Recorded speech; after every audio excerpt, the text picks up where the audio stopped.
I am at Rosati Specialties this week, and we are doing a Kaizen.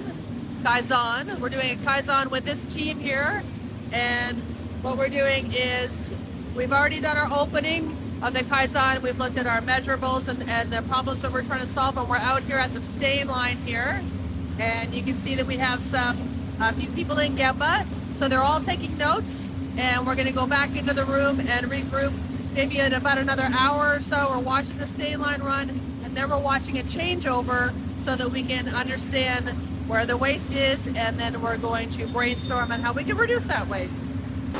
So one of the things to consider when you're doing a Kaizen is we want to measure everything. We're making easy decisions when we have the data. How much does it cost to run that line per minute? How much are you making on that line? What is your target to make on that line in the day? What's your target throughput dollars? And then we can look at our downtime. If it costs us $1,000 for an hour of missed opportunity on that line of downtime, I mean, look at that. I mean, all you got to do is find 30 minutes in a changeover, or 10 minutes in a changeover, and 30 minutes of downtime, and then, I mean, it's easy to quantify if you have your data.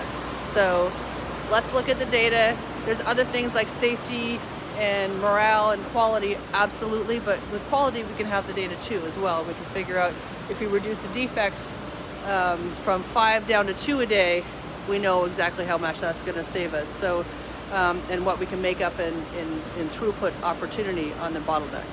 We also have someone on the team looking at how can we detect parts going in here so that we can calculate our unplanned downtime, because we want to measure everything we do. We want to make sure we measure. So are we getting better? Are we getting worse?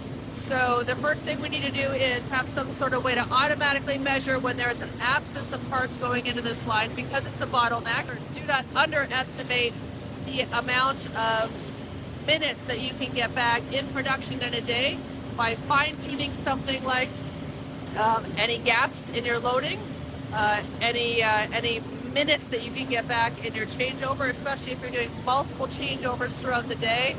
You can get hours back of production just by 5S'ing and then analyzing your changeover process to make sure that you're squeezing all the waste out of that process.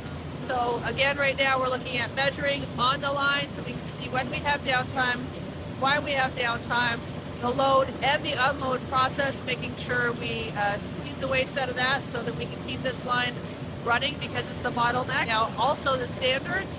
So we've created lots of standards for the color checks, for the formulation mixing for the stain, and also for the actual changeover process to make sure everyone's doing it how they should be doing it. So we'll get those standards rolled out and retrain everyone to make sure. Okay, we have the team out here doing some 5S, organizing in this area to make sure that they have everything they need nice and close to the point of use for their changeovers. And then we have another part of the team is looking at our load, unload over here.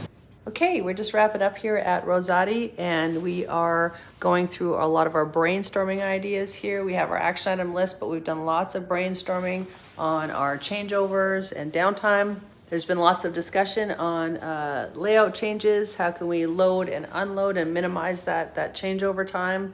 And of course, every time we do one of these things, we make sure that we're implementing standards if we don't have them, and we're updating them if we do already have them. So lots of standardization is coming out of this, of course, and lots of experimenting, learning, and failing. Fun stuff. And here we have the team presenting to each other. They had some pretty lofty goals: increasing throughput, reducing downtime, and reducing changeover time. They have a very clear action item list to accomplish these goals. Lots of opportunity was identified with clear owners and target dates. Great job, guys. Now don't forget, you're going to see the effect of all of the improvements you're going to make on this Kaizenified dashboard. Here we have the over the line chart, your daily throughput, your break-even point. We have your throughput dollars per labor hour, your minutes per piece, your pieces per day, your moving averages, your yearly number. So this is going to tell you, are you getting better? So when you're putting those changes in, especially at your bottleneck, you're going to see an immediate effect here. This is how you're going to understand what is making a difference and are you getting better.